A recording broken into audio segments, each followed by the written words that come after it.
এই পৃথিবীতে বাংলাদেশের সবচাইতে বড় দুশ্মন ভারত। সবচাইতে বড় দুশ্মন কে? আমরা ভারতকে দেখিয়ে দেব ইনশাআল্লাহ।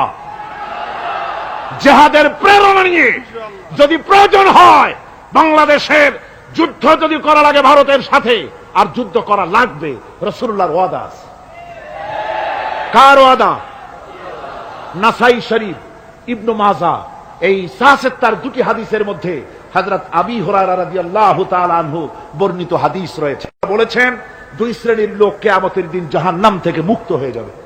এক শ্রেণী হচ্ছে যারা ঈসা আলাইহিস সালামের সাথে সাথী হয়ে যারা লড়বে আর শহীদ হবে, কিয়ামতে তারা জান্নাতে যাবে, জাহান্নাম থেকে মুক্ত।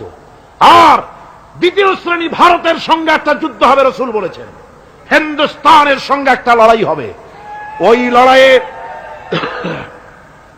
লড়াইয়ে যারা শহীদ হবে, রাসূলুল্লাহ বলেছেন কিয়ামতের দিন জাহান্নাম থেকে আল্লাহ মুক্ত করে দেবে।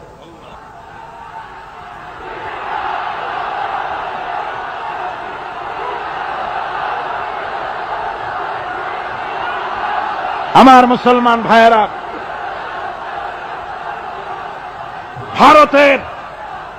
ভারতের জনগণের সাথে আমাদের কোনো বিদ্বেষ নাই, ভারতের জনগণের সাথে আমাদের কোনো শত্রুতা নাই, ঠিক কিনা? আমাদের দুশ্মনী নরপশুর সাথে।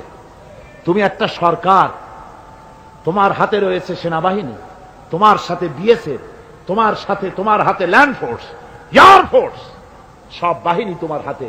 মসজিদ ভাঙে চোখের সামনে, তোমার বাহিনীর লোকেরা অস্ত্র নিয়ে দাঁড়িয়ে থাকে, একটা ফাঁকা গুলিও করলো না।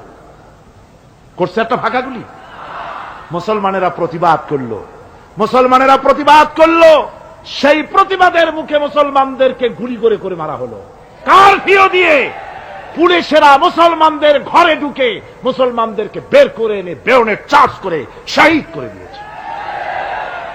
দিল্লি, মিরাট, থামো, দিল্লিতে, মিরাটে, কলকাতায়, বোম্বে, মাদ্রাস, গোটা ভারতে সাম্প্রদায়িক দাঙ্গা দিয়ে ডুবিয়ে ফেলেছে।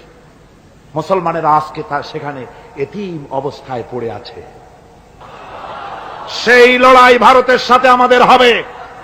ওই লড়াই যেদিন বাঁধবে, বাংলাদেশের সেনাবাহিনী, air force, land force, police শুধু এরাই যুদ্ধ করবে না, বাংলাদেশের 12 কোটি তৌহিদি জনতা শহীদ তিতুমীরের বাস সাথে নিয়ে ভারতকে পিটিয়ে ঠান্ডা করবে ইনশাআল্লাহ।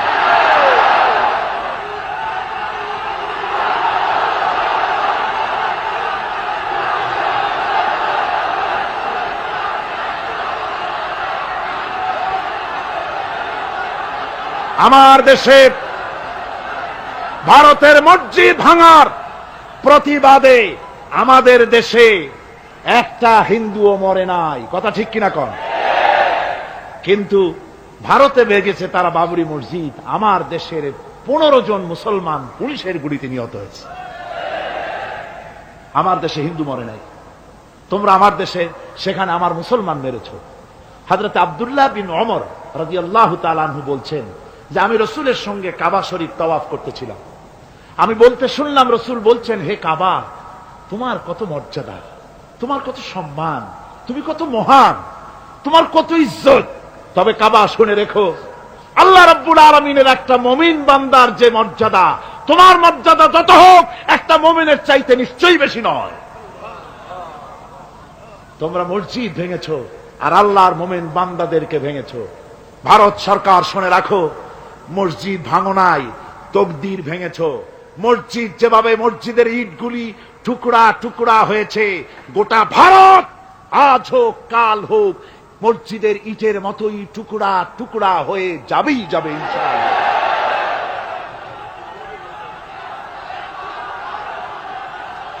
তবে আমার দেশের মুসলমানদেরকে মনে রাখতে হবে, আমরা প্রতিশোধের নীতিতে বিশ্বাস করি না। ভারতের বাবরি মসজিদ ভাঙার ব্যাপারে বাংলাদেশের কোন হিন্দু দায়ী নয়, কথা বুঝতে পেরেছেন? আমরা একজনের অপরাধের শাস্তি আর একজনকে দেই না। বাংলাদেশের কোন হিন্দু ওই ঘটনার জন্য দায়ী নয়। আমাদের দেশে মন্দির 2-4টা ভেঙেছে, আমরা খবর নিয়েছি, এই মন্দিরগুলি মুসলমানেরা ভাঙে নাই। এই মন্দিরগুলি ভারতের এজেন্টদের উস্কানিতে হিন্দুরা নিজেরা ভেঙেছে,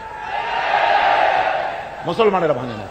ভারতীয় দালালেরা বাংলাদেশের সারা পৃথিবীতে সাম্প্রদায়িক সম্প্রীতির ভাব মূর্তিকে ক্ষুণ্ণ করার জন্য এই কাজ তারা করেছে। নরসিংদীতে, আরে মিয়া থামো না, নরসিংদীতে সেখানে দেখা গেছে গভীর রাত্রে কাপড়ের দোকানদার হিন্দু ঘরের সমস্ত কাপড় চোপড় সরাইয়া নিজের দোকানে আগুন দিতে গিয়েছে, পুলিশ তখন তারে ধরেছে। ভারতের পা চাটা গোলামেরা হিন্দুদের দিয়ে এই কাজগুলি করাইছে, কোন মুসলমান মন্দির ভাঙে নাই। বাংলাদেশ গোটা বিশ্বের বুকে সাম্প্রদায়িক সম্প্রীতির সহস্র বছরের উজ্জ্বল দৃষ্টান্ত। আলহামদুলিল্লাহ পড়ে। তার কারণ হচ্ছে আল্লাহর নবী বলেছেন সংখ্যালঘু মুসলিম এলাকায়, সংখ্যাগরিষ্ঠ মুসলিম এলাকায় সংখ্যালঘু অমুসলিম যারা, তারা হতেছে পবিত্র আমানত। ওই আমানতের কেউ যদি খেয়ানত করে, অর্থাৎ অমুসলিমদের উপরে যদি কেউ অত্যাচার করে, তাহলে আমি নবী মুহাম্মদুর রাসূলুল্লাহ সাল্লাল্লাহু আলাইহি ওয়াসাল্লাম কিয়ামতের দিন আল্লাহর দরবারে মুসলমানদের বিরুদ্ধে মামলা দায়ের করব। এই জন্য আমরা সবচাইতে পরধর্ম সহিষ্ণু জাত।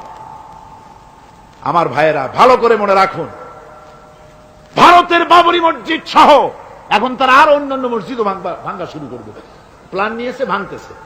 তাজমহলকেও তারা ভাঙবে, অন্যান্য মসজিদও ভাঙবার পরিকল্পনা নিয়েছে। ওরা যদি মসজিদ একটা একটা ভাঙতে ভাঙতে, আল্লাহ না করুন, সবগুলিও যদি ভাঙে, বাংলাদেশের একটা মন্দিরকে আমরা ভাঙতে দেব না। এর নাম ইসলাম। এর নাম কি? ভারতের সাম্প্রদায়িক দাঙ্গা বাঁধিয়ে মুসলমান একটা একটা করে করে সব মুসলমানও যদি তারা মেরে ফেলে দেয়, আল্লাহর কসম, বাংলাদেশের একটা অমুসলিমের গায়ে আমরা হাত দিতে দেব না। এর নাম ইসলাম। এর নাম কি? আপনারা যদি কখনো শোনেন যে কোন এলাকার কোন লোক মন্দির ভাঙতে যাচ্ছে অথবা হিন্দুর বাড়ি আক্রমণ করতে যাচ্ছে, সাথে সাথে তাকে ধরে থানায় সোপর্দ করবেন। রাজি আছেন? কারা রাজি? হাত উঁচু করে দেখান। আলহামদুলিল্লাহ, হাত নামান। এই সাম্প্রদায়িক সম্প্রীতি বাংলাদেশে অতীতে ছিল, এখনো থাকবে ইনশাআল্লাহ, ভবিষ্যতেও থাকবে ইনশাআল্লাহ। বলেন ইনশাআল্লাহ।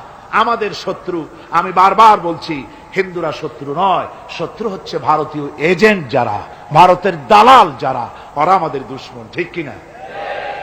তারা বাংলাদেশের স্বপ্ন এখানে বসে দেখে, পত্রপত্রিকার মাধ্যমে, টিভির মাধ্যমে হাজারো প্রচেষ্টা তারা চালিয়ে যাচ্ছে ইসলামের বিরুদ্ধে। সুতরাং ইসলামকে জমিনে টিকিয়ে রাখার জন্য চাই সংগ্রাম।